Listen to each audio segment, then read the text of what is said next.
का बाबू बड़ी मेहनत कर डालते हैं। हाँ भैया बोला। हम एक ही बात पूछे चाहते का बता देवा।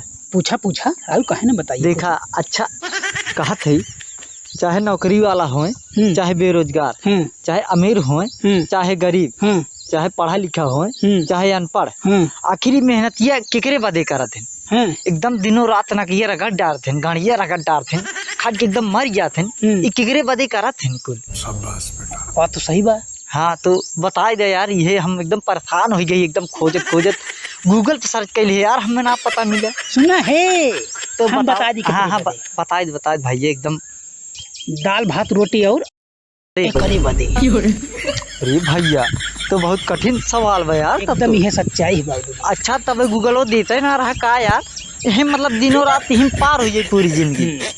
हैं चल भाई तब हम चली आज हम जान गए ही। चल ठीक है चलते तब न 10 जनी का और बताया। हाँ हाँ एकदम सबसे बताए दाल भात रोटी और ठीक बने। चल ठीक है चल हमारा एग्जाम बाटे। चल तब समझियो लागो।